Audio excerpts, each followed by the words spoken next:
My presentation will be about leverage points analysis. So this is the title is actually has a lot of buzzwords included. So there's this leverage points analysis, then there's the qualitative system dynamics models, climate change adaptation, and agriculture. And I hope during my presentation I can clarify all of this. So let's see. So first, the project we are involved in is about participatory modeling. So it offers opportunity for collective action to respond for challenges of community resource limitations. And the tool we are applying here is system dynamics modeling.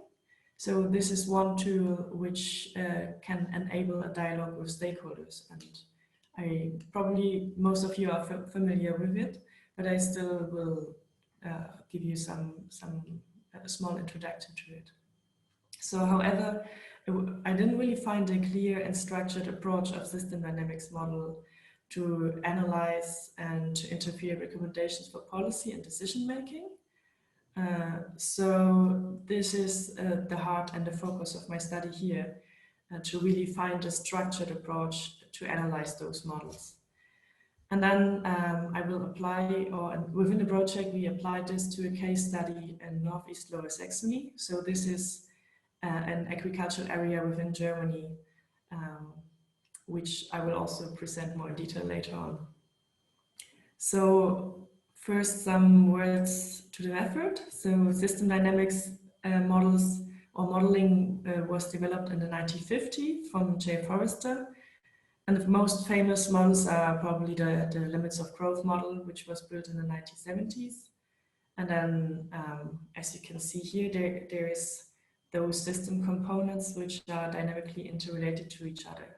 So on the left-hand side, there's a causal loop diagram, and then which might be translated in a stop and flow diagram to also be able to quantitatively analyze system dynamics models. So the objectives of my studies here will be to develop an approach to identify and to analyze leverage points within the system dynamics model. And I will apply this approach to interfere adaptation matters to cope with with challenges within the water sector. And also, in the third step, I will assess the potential of stakeholders to implement those measures. So, some words to the case study. So on the left-hand side, you see a map of Europe, and then Germany is situated in the center of Europe. And then in the northern part, there is this area, Northeast Lower Saxony. So in particular, on the right-hand side, you have a map. And this is one of the most important areas for agriculture in Germany. And at the same time, it's one of the largest irrigation areas in Germany. And because of climate change, we expect higher temperatures in the region, but also a negative water balance in the summertime, so in the time where agriculture is in need of water. And also the irrigation demand is expected to increase further due to just changes in climate. At the same time, we have really sandy soils in the region, and they have a low water holding capacity. So they're especially vulnerable against droughts. And this is why there's so much irrigation needed at the moment. But at the same time, water resources are limited, and most of the water is taken from groundwater. So there's a danger that the groundwater level will even decrease further in the future, as it already did, as we already saw when there was extensive irrigation. And then at the same time, the cultivation of really water demanding crops is typical for the region, such as potatoes or wheat or sugar beet. So my study will not focus on the model building process, but more on the method to really analyze the model.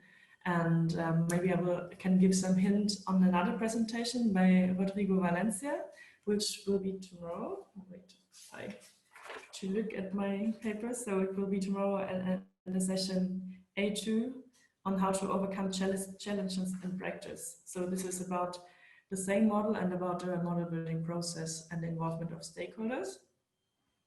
And here I will continue with the method.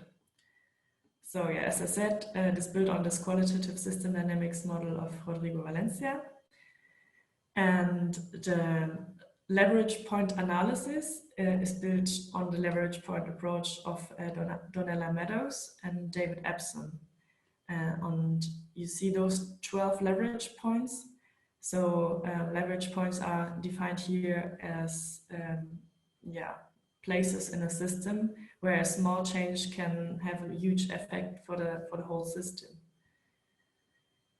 So our approach will be as follows. So there are in total 7 steps we follow. So at first we identify relevant parameters within the model. So this is also based on the approach of Epson, who divided leverage points in parameters, feedbacks, design, and intent. So the first step is related to these parameters. Then in the second step, we analyze the feedback loops within the model. The next step will be an association with typical system archetypes to get a more in-depth analysis. And then further on, we conclude on the higher leverage points. So higher leverage points are here defined as those which are related to the design and intent of the model. So in the theory of Meadows, it is said that those are the most effective ones to introduce change. And then we use a clock plot to classify those leverage points. So this clock plot you see here on the right-hand side, because there are 12 leverage points, they're sorted in form of such a clock plot, and it starts with 12 of the least effective leverage points, and then until 1, which are the most effective leverage points. And then we also analyze interrelation and dynamic structures within the leverage points. And the last step is then an assessment of the potential of stakeholders to implement this respective measures. So here you have a picture of the qualitative system dynamics model. So this was also built within the participatory modeling framework. So in total, we had 20 interviews with stakeholders of water sector and policy makers, and also farmers and agricultural sector. And then there were 20 individual models at the end. From each interview, you get one system dynamics model. And then in the end, we had a crew modeling workshop where we came up with one common model, and all stakeholders had to agree on one common model. So yeah, so this is not a focus of my study, and you will find out more details about this tomorrow at 2:40 p.m. And then to analyze this model, so we first clustered it into different sectors. So here you see the climate variables, precipitation and temperature and evaporation. Then the hydrology, so there is a sum of available water in the system, which is then used for industry use, drinking water, biotope protection, and then irrigation, which links it to the agricultural sector. And then from irrigated fields, we get the yield, depending on which crops are cultivated. The farmers, then you have different variables of agriculture, of course. And then to come to economy, and economic profit is achieved from the yields, depending on market prices, yield, direct payments, and different costs of energy consumption from irrigation, for example. So you have this whole interrelated system then. And to follow up with the analysis, we highlighted here in blue parameters which seemed important for the system, and at the same time those parameters should also be controllable by the stakeholders. So we assume that, for example, climate variables cannot really be controlled by stakeholders. Maybe with having more climate change mitigation, you can affect climate variables, but not in that sense. So it's more related to what you really can do in terms of management, water management, and crop management, for example, as well. So that was the first step. And the second step, so this is also based on the system dynamics models. We separated the feedback loops and then analyzed them and pointed measures to them. For example, here you see water withdrawal regulations. So in the region, you have a limit on the water use. So farmers are only allowed to withdraw a certain amount of water per year. And so this is then related to the typical system archetype of limits of growth, because there's no further growth in agricultural production achievable if there is a limit on water withdrawals. Then we also have water reuse and storage. So to overcome water shortages, water storage, water infrastructure might be one measure to overcome those water shortages. So, but of course you have to invest in this measure. So the typical system archetype here would then be growth and underinvestment, because there's always a delay in building infrastructure for water reuse. Then, which is also important, is irrigation, of course. So this is like the main thread and main topic in the region. And so important measures might be here the water use efficiency, to increase water use efficiency. And for example, by implementing new irrigation technology or changing water management in general. But also energy efficiency, because this sets also a limit on irrigation use, because the most important or the most expensive thing about irrigation in the area is the energy, not the water per se. And then humus enrichment was one measure which was mentioned very often by the stakeholders, because of the really sandy and low soils in the region. And so if you increase the humus content, then there will be also a higher water holding capacity, which is then in use for your plants, so it can enhance your production. And also one point is the cultivation of crops. So which crops, so at the one side, which are more suited for the region in terms of climate, but on the other side, so actually the crops that are most beneficial, such as potatoes or sugar beets, are the ones which need most water. And there you find success to the successful system archetype. Because, yeah, as I said, those who are most profitable are those who need the most water.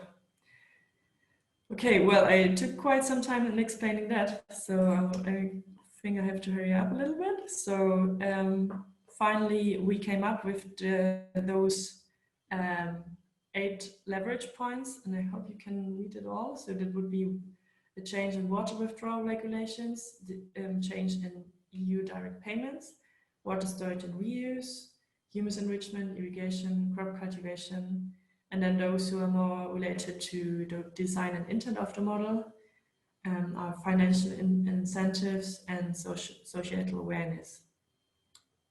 And based on the number of leverage points which they are pointed to, we interfered in potential for those leverage points to be successful or to really make a change. And we also put it, so we have here the time scale on the x-axis, so which is really different. So humus enrichment and societal awareness are processes which might take really long for implementation, whereas changing regulations might be really fast, and also changing the types of crops you're using or irrigation management could be changed within years. So we came up with this table and with the different stakeholders which are responsible for the implementation. So to conclude, so we developed this nodal approach, and this provides a structured approach to analyze such complex socioeconomic systems. And which is the most important point is that this supports mediating water resource conflict. So there's really a dialogue between the stakeholders, which is facilitated. And then, of course, the method should be further developed and also applied to other problems within the field.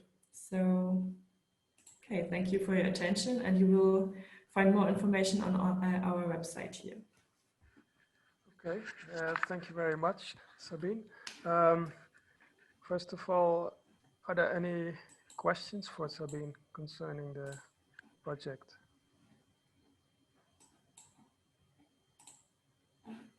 Okay.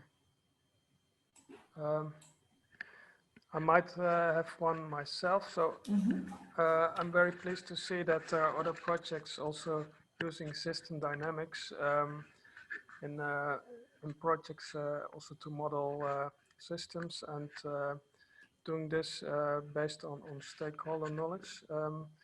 But to what extent did you confront stakeholders like farmers with models or model details? Or is this? You mean how much they were confronted with the method? Yeah.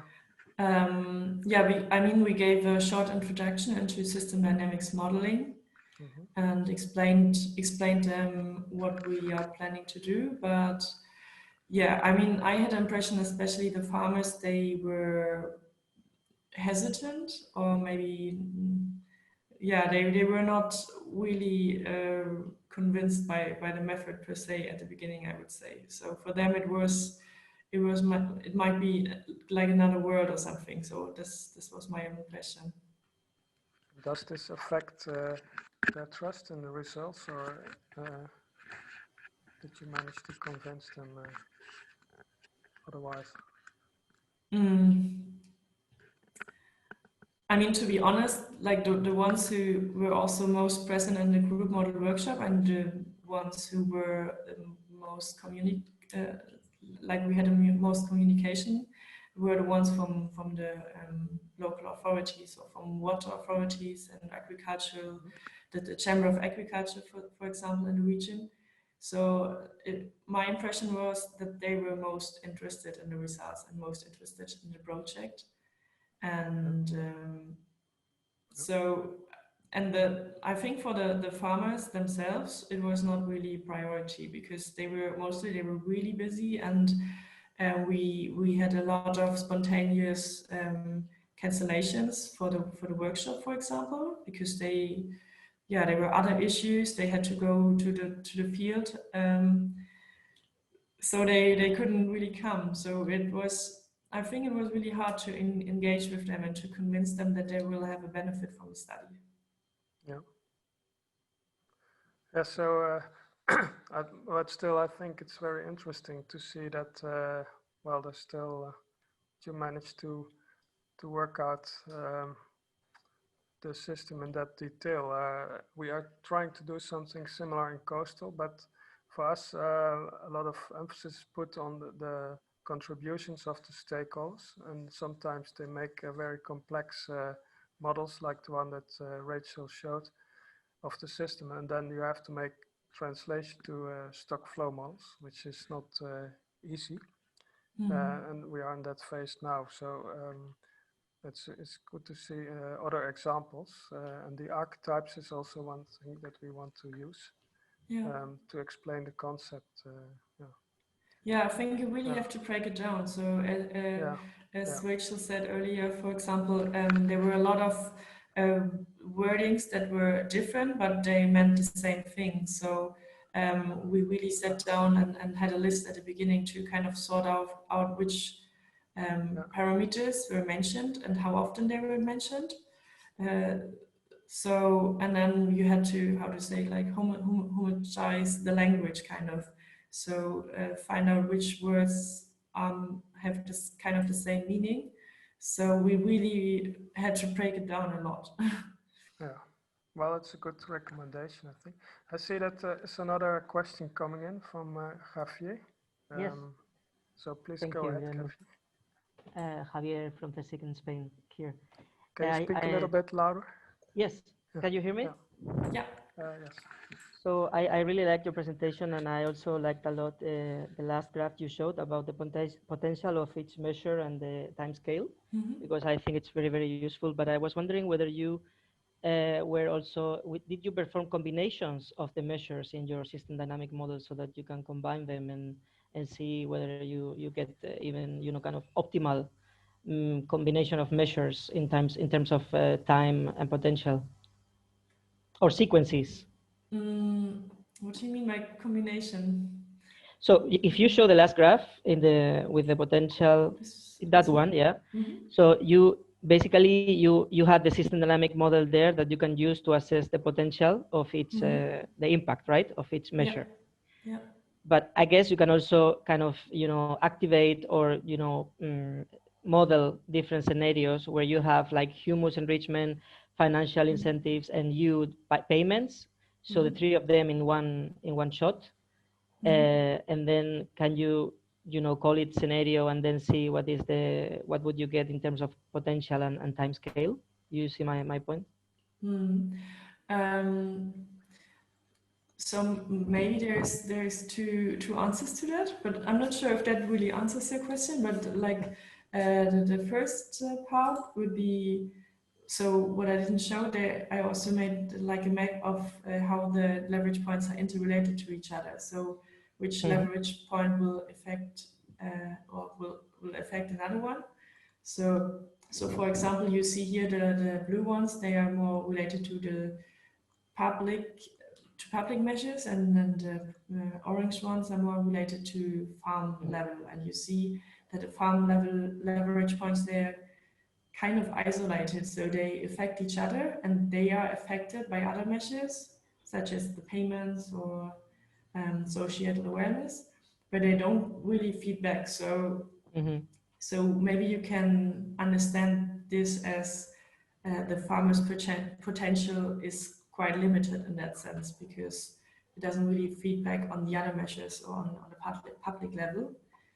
And the second part of the answer might be that if you really want to have a simulation of the processes, you need a quantitative model. So we stopped at the qualitative model, but so this will be the next step in the project, to quantify the measures and to have functions and relationships between the different components, and then you're also able to simulate and to see a quantitative effect of changes. Okay, yeah. Thank you. No, that really answered my questions. Thank you. Thank you, Sabine. Are any other questions for Sabine? Okay, then I think we can close the presentations, but I would now like to open the floor for general discussion.